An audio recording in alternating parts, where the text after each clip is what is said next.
Sonali and you are watching a YouTube channel that is Physics, the Friction of Minds. So बच्चों, it gives me an immense pleasure to once again welcome you all in my physics class. Currently we are dealing with the wave optics, okay, in which we are using a Huygens wave theory, wave nature of light to explain all optical phenomena. तो बच्चों last 2 classes से हम लोग interference या optical phenomena discuss कर रहे हैं. सो interference pattern जो सबसे पहले ऑब्जर्व किया या फिर क्रिएट किया वो साइंटिस्ट थे Young's in the year 1801. So in the previous class we have discuss Young's double slit experiment thoroughly, जिसमें हमने उस एक्सपेरिमेंट का एक्सपेरिमेंटल सेटअप देखा, उसका थियोरी देखी, at the same time mathematical interpretation हमने किया, जिसमें हमने इंटरफेरेंस पैटर्न में जो डार्क और ब्राइट फ्रिंज है उनकी पोजीशन के लिए फॉर्मूला निकाला. एट द सेम टाइम उन फ्रिंजेस की जो विड्थ है उसका फॉर्मूला भी हमने लास्ट क्लास में डिराइव किया. तो ये थी समरी ऑफ लास्ट क्लास. तो बच्चों आज के इस क्लास में हमें क्या डिस्कस करना है, तो देखो आपको ये चीज विजुअलाइज हुई, क्योंकि आप फिजिक्स पढ़ रहे हो तो आपका विजुअलाइजेशन और आपकी इमेजिनरी पावर बहुत स्ट्रांग होनी चाहिए.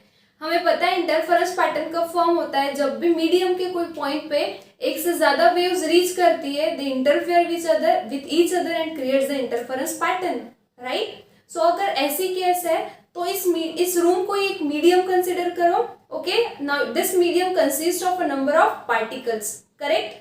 दूसरी चीज, अब यहाँ पे डिफरेंट लाइट सोर्सेस है, यहाँ पे ट्यूब लाइट है, यहाँ पे बल्ब है, यहाँ पे सनलाइट का भी लाइट है, सनलाइट भी है, ठीक है. सो अगर इस रूम का मैं कोई भी एक पॉइंट कंसिडर करूं तो उस पॉइंट पे more than 1 light waves are reaching here. Tubelight से जो लाइट आ रहा है वो भी रीच कर रहा है, बल्ब से जो लाइट आ रहा है वो भी रीच कर रहा है, सन से जो लाइट आ रहा है वो भी रीच कर रहा है. सो ऑब्वियसली ये वेव्स, ये जो लाइट वेव्स है, ये हर पॉइंट पे, मीडियम के हर पॉइंट पे क्या हो रही है, हर इंस्टेंट पे एक दूसरे के साथ इंटरफेयर हो रही है. तो अगर ऐसी केस है तो क्या आप इमेजिन कर सकते हो कि यहाँ पे हर जगह हमें इंटरफेरेंस पैटर्न दिखना चाहिए, राइट. सो अगर ये केस है तो यस, हमें हर जगह इंटरफेरेंस पैटर्न दिखना चाहिए, क्योंकि कंडीशन तो सेटिस्फाई हो रही है, ठीक है, वेव्स तो इंटरफेयर हो रही है. देन क्या आपने ये सोचा है कि क्यों हमें इंटरफेरेंस पैटर्न नहीं दिखता होगा? इस पे गौर करना चाहिए, क्योंकि ऐसे क्वेश्चंस अगर अराइज होते हैं तो ही आप फिजिक्स रियल मायने में फिजिक्स पढ़ रहे हो, right. So why we are not able to see the interference pattern everywhere? Because the light waves are interfering everywhere at every point of a medium, right? But still, yet we are not seeing interference pattern, right? Why this happens? That is the question. तो बच्चों इसका answer कहाँ है? तो जो भी light waves reach कर रही है एक पर्टिकुलर पॉइंट पे उस मीडियम के, उन लाइट वेव्स की जो वेवलेंथ है वो डिफरेंट है, and because of the different wavelength what happens, the interference pattern जो फॉर्म होता है changes at every instant of time. ऐसा नहीं है कि इंटरफेरेंस पैटर्न फॉर्म नहीं होता है, it get form, but as light waves those are interfering having a different wavelengths, because different light source से अगर आएगी तो ऑब्वियसली उनकी वेवलेंथ डिफरेंट होगी. तो ऐसे डिफरेंट वेवलेंथ की लाइट वेव्स जब इंटरफेयर होगी तो क्या होगा, जो इंटरफेरेंस पैटर्न फॉर्म होगा it will change at every instant of time, and that's why you will not be able to see the clear steady interference pattern for the considerable duration of time. Okay, so that interference pattern will not sustain for the significant length of time, and that's why we are not able to see that. Clear? तो ये था उसका reason, ये था उसका answer. तो बच्चों अगर अभी आपको स्क्रीन के ऊपर एक क्लियर, एक स्टेडी और वेल डिफाइंड इंटरफेरेंस पैटर्न को देखना है या फिर क्रिएट करना है तो आपको कुछ कंडीशंस सेटिस्फाई करना बहुत ज़रूरी है. अगर वो कंडीशंस आप फॉलो करोगे, सेटिस्फाई करोगे, then and then only you will be able to see the clear and a well defined steady interference pattern on a screen. So in today's class we are going to discuss the conditions for creating a steady and a well defined interference pattern. Okay, so I hope आज के इस class का जो main motive है वो आपको समझ में आ चुका है. So some 5 to 6 conditions are here that you have to follow to observe and to create a well defined steady interference pattern. उसमें की पहली जो कंडीशन है वो कंडीशन ये है, ये कंडीशन हमने लास्ट क्लास में भी डिस्कस की है बट फिर से हम डिस्कस करेंगे. 2 सोर्सेस ऑफ लाइट, ये तो आपको पता है कि एक से ज्यादा लाइट वेव्स इंटरफेयर होगी तभी इंटरफेरेंस पैटर्न फॉर्म होगा. So you need different source light sources. So दो सोर्सेस जो लोगे आप लाइट के, two sources, this are the minimum. Minimum दो, मैक्सिमम कितने भी हो सकते हैं. So two sources of light must be, I have used the word must be coherent, must be coherent. This is very important condition which is to be followed for the steady and a well defined interference pattern. अब आप बोलोगे कि coherent मतलब क्या होता है, because again it's a new word, right? So जो भी लाइट सोर्सेस आप यूज कर रहे हो, मिनिमम टू लाइट सोर्सेस जिससे लाइट वेव्स एमिट होगी, those light sources should be coherent in nature. So coherent light sources means what? The sources, this are the sources which emits the light waves, which emits light waves of same frequency,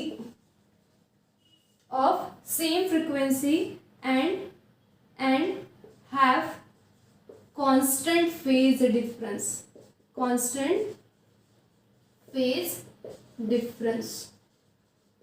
This is the first important condition for the steady interference pattern कि जो light waves interfere कर रहे हैं, जिस sources से light waves emit होगी, those two light sources must be coherent. That means it should emit the light waves having the same frequency and having a constant phase difference. मतलब एक तो दोनों इन फेज होनी चाहिए, उनका फेज डिफरेंस 0 होना चाहिए, या फिर फेज डिफरेंस भी है तो वो पाई, 2 पाई, 3 पाई ऐसे कांस्टेंट फेज डिफरेंस उनमें होना चाहिए. तो this is the first condition for the steady interference pattern. और एक और की पॉइंट ये आप ध्यान में रख लो कि अगर आपने दो प्राइमरी लाइट सोर्सेस यूज किए, primary, you know the primary and secondary light sources, first या सेकेंड क्लास में डिस्कस हो चुका है. So if you use the two primary light sources, so light sources से जो light emit होगा, अगर वो coherent होगे तो उनकी frequency भले ही same होगी, but जब वो interfere होगे, so they will not share a constant phase difference, and that's why you will not get a steady interference pattern. तो फिर क्या किया जाए?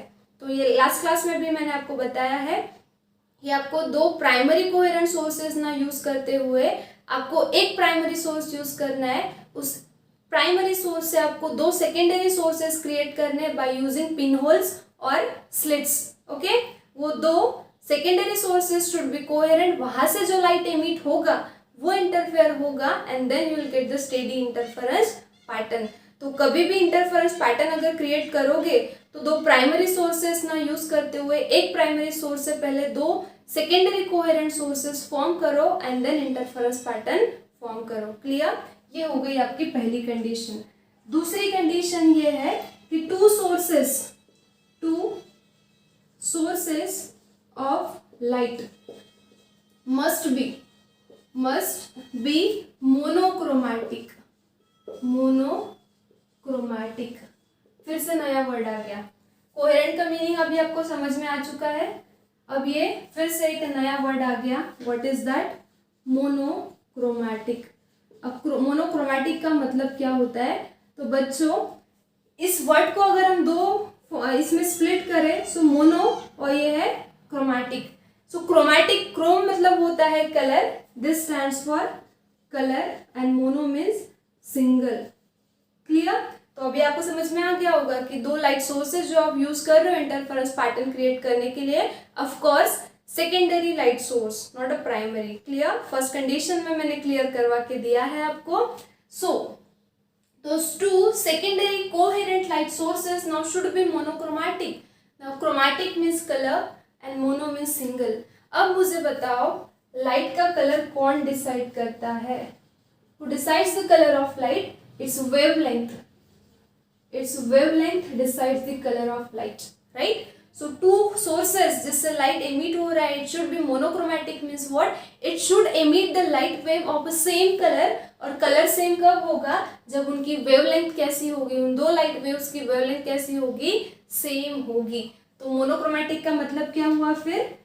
Monochromatic light source means a source which emits light waves of same wavelength same wavelength, that is called as a monochromatic light source. अगर आपके पास दो coherent sources तो है, बट अगर आपके पास वो दो सोर्सेस मोनोक्रोमेटिक नहीं होंगे तो क्या होगा, एक से निकलने वाली लाइट वेव दूसरे से निकलने वाली लाइट वेव, इनकी वेवलेंथ अलग अलग होगी, इनकी वेवलेंथ अगर अलग है तो उनका कलर्स भी अलग होगा, और इसकी वजह से जो इंटरफेरेंस पैटर्न आपको मिलेगा it will be a coloured interference pattern. हमारे इंटरफेरेंस पैटर्न में क्या होता है, alternate bright band dark band, bright band dark band. But अगर आप मोनोक्रोमेटिक सोर्स यूज नहीं करोगे तो फिर आप जो दो लाइट वेव्स इंटरफेयर करवाओगे उनकी वेवलेंथ डिफरेंट होगी. वेवलेंथ डिफरेंट है मीन्स उसका कलर डिफरेंट है, और अगर कलर डिफरेंट है तो जो इंटरफेरेंस पैटर्न आपको मिलेगा वो कैसे रहेगा, it will be a coloured interference pattern. तो बच्चों भी एक स्टोरी है, ये समझ के लो. यंग्स ने जब अपना डबल स्लिट एक्सपेरिमेंट किया था तो उन्होंने sunlight as a primary source of light sunlight use किया था, और उन्होंने स्लिट्स के जगह पे यहाँ पे ये जो सोर्स है ये सन यूज किया था, और यहाँ पे जो दो स्लिट्स बनाई थी उन स्लिट्स के जगह पे उन्होंने पिन होल्स यूज किया था. इतना सा पिन होल, पिन का होल जितना होता है that is called as a pin hole. अब सन का लाइट यूज करने से क्या हुआ, you know that the sunlight consist of different bands of light having a different wavelengths, और डिफरेंट वेवलेंथ का लाइट क्या हुआ जब इन पिन होल से पास हुआ तो वो लाइट कोहेरेंट तो था बट मोनोक्रोमेटिक नहीं था, जिसकी वजह से जो इंटरफेरेंस पैटर्न मिला वो कैसा था, coloured interference pattern. And in order to avoid that उस यंग्स डबल स्लिट एक्सपेरिमेंट में फिर मॉडिफिकेशन किया गया कि सनलाइट को रिप्लेस किया गया एक कोहेरेंट मोनोक्रोमेटिक लाइट सोर्स से, और इन पिन होल्स को रिप्लेस किया गया स्लिट्स से. क्लियर. तो ये भी कुछ स्टोरीज जो होती है ये भी आपको ध्यान में रखना चाहिए. सो ये हो गई आपकी सेकेंड कंडीशन. थर्ड कंडीशन जो है वो ये है कि टू इंटरफेयरिंग वेव्स, दो वेव्स जो इंटरफेयर हो रही है, so two interfering waves must have same amplitude. सो अगर दो इंटरफेयरिंग लाइट वेव्स का एम्पलीट्यूड अगर सेम नहीं है तो सीधा क्या कॉन्सिक्वेंस हो सकते हैं ये देखो. ठीक है. So you know that your interference pattern consist of alternate dark fringe, bright fringe, dark fringe, bright fringe, right. जहाँ तक इंटरफेरेंस पैटर्न है वहाँ तक ऑल्टरनेटिव डार्क ब्राइट बैंड्स आपको मिलते हैं, ये आपको पता है, ऑफ इक्वल विड्थ, जिनकी विड्थ सेम होती है. तो क्या होगा देखो, जहाँ पे डार्क फ्रिंज फॉर्म होती है, where there is a formation of dark fringe, वहाँ पे लाइट की इंटेंसिटी कितनी होती है, जीरो. अगर लाइट की इंटेंसिटी जीरो होगी मतलब ही एम्पलीट्यूड भी जीरो होगा, because you know that intensity is proportional to square of amplitude, right. So intensity और एम्पलीट्यूड अगर जीरो है तो ही आपको डार्क फ्रिंज मिलेगी, डार्क फ्रिंज मिलेगी, फिर ब्राइट मिलेगी, फिर डार्क मिलेगी, तभी जाके आपको एक कॉन्ट्रास्ट मिलेगा, ब्राइट और डार्क का एक कॉन्ट्रास्ट आपको मिलेगा. Clear.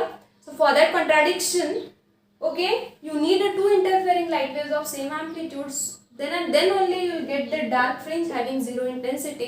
Now question arises how. बहुत सिंपल है, देखो कैसे. डार्क फ्रिंज मतलब कौन सा इंटरफेरेंस, डार्क फ्रिंज कहाँ पे मिलती है हमें, जहाँ पे क्या होता है, डिस्ट्रक्टिव इंटरफेरेंस. और डिस्ट्रक्टिव इंटरफेरेंस कब होता है, जब दो वेव्स इंटरफेयर होने वाली कैसी होती है, out of phase. Out of phase मतलब एक का क्रेस्ट दूसरे से ट्रफ से ओवरलैप होगा, या फिर एक का ट्रफ दूसरे से क्रेस्ट से ओवरलैप होगा. तो देखो ये हो गई आपकी एक वेव, ठीक है, ये हो गई सपोज आपकी दूसरी wave. So this is crest, this is trough, this is trough, this is crest. So can you see here this two overlapping waves are out of phase, so यहाँ पे डिस्ट्रक्टिव इंटरफेरेंस होगा. Okay. So obviously dark fringe मिलेगी, but intensity और amplitude zero कब होगा, देखो इसका amplitude suppose है 5 सेंटीमीटर, और इसका भी एम्पलीट्यूड, अब ये दिख तो रहा है थोड़ा सा बड़ा, छोटा कर देते हैं, सेम एम्पलीट्यूड चाहिए हमें. ये भी है सपोज यहाँ से यहाँ तक, ये जीरो, ये ओरिजिन, ये 5 सेंटीमीटर. ओके. सो सी अगर दो इंटरफेयरिंग वेव्स का एम्पलीट्यूड सेम होगा रिस्पेक्टिव ऑफ डायरेक्शन, अगर एम्पलीट्यूड सेम होगा तो ही according to principle of superposition जब ये सुपर इम्पोज हो गए, इंटरफेयर हो गए, तो y equals to y1 plus y2, principle of superposition, this is +5, this is -5, और तभी y जीरो मिल रहा है. y मतलब क्या है, एम्पलीट्यूड. एम्पलीट्यूड अगर जीरो है तो इंटेंसिटी कितनी होगी 0। अगर ये सपोज 7 सेंटीमीटर है, ये 5 सेंटीमीटर है, तो 7 माइनस 5 क्या हो जाएगा 2, मतलब रिजल्टेंट कुछ तो भी नॉन जीरो इंटेंसिटी आपको मिलेगी। और अगर इंटेंसिटी नॉन जीरो है तो कंप्लीट डार्क फ्रिंज आपको मिलनी ही नहीं है, वहां पे आपको कंप्लीट डार्कनेस नहीं मिलना है। सो for that case if you want a contradiction of alternate bright and dark fringe, so for the formation of dark fringe intensity must be 0। Intensity 0 तब ही होगी जब दो इंटरफेयरिंग वेव्स का एम्पलीट्यूड कैसे होगा, सेम होगा। Clear? So this is the very important condition that should be satisfied for a steady and a clear cut interference pattern. I hope you got it clear. Now the fourth condition ये है कि distance between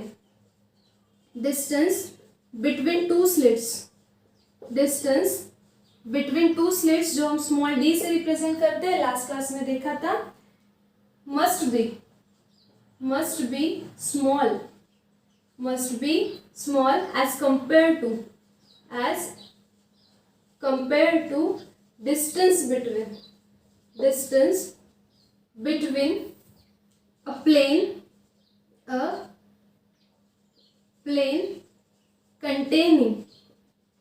containing two slits and observing screen।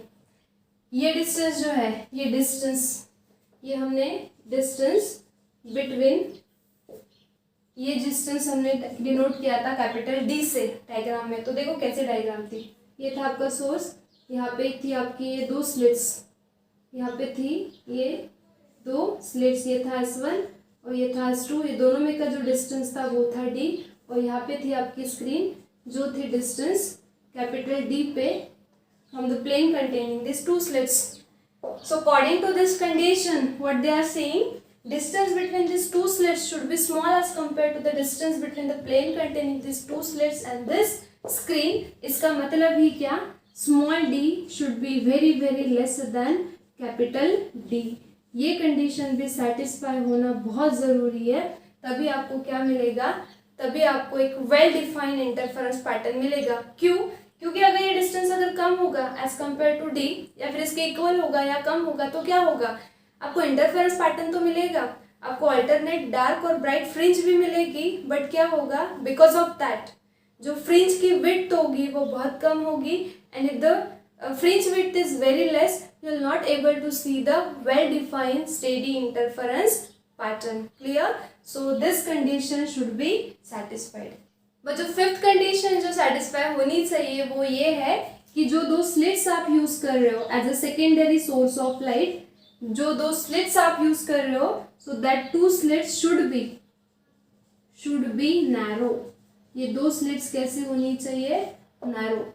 अब अगर ये slits broad होगी तो इसके consequence क्या होंगे वो देखो। अगर ये देखो, ये आपकी स्लिट्स है, ठीक है, ये आपकी स्लिट्स है और यहाँ पे है स्क्रीन, ये डिस्टेंस है, ये S1 ये S2, ये डिस्टेंस है दोनों का D, और ये स्क्रीन और इस स्लिट्स के बीच का जो डिस्टेंस होता है वो होता है कैपिटल D। अगर आपकी स्लिट्स ब्रॉड होगी, मतलब सपोज ये इतनी स्लिट है, ये दूसरी स्लिट भी इतनी है, तो क्या होगा, इस स्लिट से जो लाइट निकलेगा, this is acting as a secondary source of light, यहाँ से जो लाइट होगा, इंटरफेरेंस पैटर्न कब फॉर्म होता है, यहाँ से निकलने वाला लाइट S1 से और S2 से निकलने वाला लाइट, ये ऐसे एक दूसरे के साथ इंटरफेयर होते हैं, इंटरफेरेंस पैटर्न फॉर्म होता है। बट अगर आपकी स्लिट ब्रॉड होगी तो क्या होगा, यहाँ से जो लाइट निकलेगा, यहाँ से जो लाइट वेव्स निकलेगी वो खुद ही क्या होगी, एक दूसरे के साथ इस तरह से इंटरफेयर होना स्टार्ट हो जाएगी। यहाँ से भी लाइट जो निकलेगी वो खुद से ही एक दूसरे के साथ क्या होगी, इंटरफेयर होना स्टार्ट हो जाएगी, और इस तरह से इंटरफेरेंस पैटर्न तो आपको मिलेगा स्क्रीन पे, बट वो कैसे होगा, it will be a kind of blurry interference pattern. So in order to avoid that, interference pattern form करने के लिए लाइट को इंटरफेयर तो करना है, बट कौन से लाइट को, दो स्लिट्स से निकलने वाले, दो सेकेंडरी सोर्स से निकलने वाले लाइट को इंटरफेयर करना है। और अगर आपके स्लिट्स मतलब आपका सेकेंडरी सोर्स ही अगर बहुत ब्रॉड होगा तो उससे जो लाइट निकलेगा सिंगल सोर्स से, यहाँ से या यहाँ से निकलने वाले वेव्स एक दूसरे के साथ इंटरफेयर हो गए, ये भी एक दूसरे के साथ इंटरफेयर हो गए, और फिर ये दोनों भी एक दूसरे के साथ इंटरफेयर हो गए, तो इंटरफेरेंस पैटर्न मिलेगा, but it will not be a well defined, it will be a blurry interference pattern, and that's why this condition should be satisfied. clear? और लास्ट कंडीशन जो है वो ये है कि two interfering waves must be, but ये not that much mandatory, so two waves should be in same state of polarization, and this condition will be satisfied only if जो light source आप use कर रहे हो it should be a polarized light source. so ये जो condition है, अब polarization का concept syllabus से eliminate हो चुका है, और वैसे भी ये कंडीशन ये आपके सिलेबस के आउट ऑफ स्कोप है. बस आप इतना ध्यान में रखो कि जो दो लाइट वेव्स इंटरफेयर होगी it should be in a same state of polarization, and this condition will be followed only if you will use the polarized light source. clear? so we will not discuss more regarding this condition. ये 5 condition मैंने आपको पूरी brief में explain करके बताई है. ठीक है, तो बच्चों देखो, हमने सिर्फ बुक की जो कंडीशंस है वो यहाँ पे लिख के डिक्टेट नहीं की है, बट हर कंडीशन सेटिस्फाई होनी चाहिए. क्यों होनी चाहिए ये आपको मैंने बताया, और अगर कंडीशन सेटिस्फाई नहीं होती है तो उसके कॉन्सिक्वेंसेस क्या होंगे ये भी मैंने आपको बताया. तो ये इंपॉर्टेंट है, ये सारी चीज़ें इंपॉर्टेंट होती है. पेपर में लिखते वक्त हमें इतना ही लिखना है, बट फिजिक्स को समझना है तो हमें हर कॉन्सिक्वेंस, पॉजिटिव नेगेटिव सारे कॉन्सिक्वेंसेस को समझना है, डेप्थ में जाके पढ़ना है, तभी सब्जेक्ट क्या होगा हमें समझ में आएगा. Clear? So these are some 5 to 6 conditions for the formation of well defined and steady interference pattern. So this is all about interference, whole concept of interference. I hope you got this conditions. Prepare करोगे 5 minutes में prepare हो जाएगी, है ना. But इसके consequences ध्यान में रखो कि ये कंडीशन अगर सेटिस्फाई नहीं होती है तो कॉन्सिक्वेंसेस क्या होंगे. क्लियर? तो बच्चों अगर ये सारी कंडीशन आप सेटिस्फाई करते हो तो अब जो आपको एक steady well defined clear cut interference pattern मिलेगा स्क्रीन पे, वो कुछ इस तरह से होगा जो मैंने यहाँ पे वीडियो में इंक्लूड किया है. ये आप देख लो इससे, क्योंकि जब तक हमें प्रैक्टिकल प्रूफ नहीं मिलता तब तक चीज़ों को डाइजेस्ट करने में उतना फील नहीं आता. ठीक है, तो अब ये कंडीशन सेटिस्फाई होने के बाद जो एक well defined steady clear cut interference pattern हमें मिलेगा स्क्रीन पे, वो कुछ इस तरह से होगा जो आप देख सकते हो. ओके,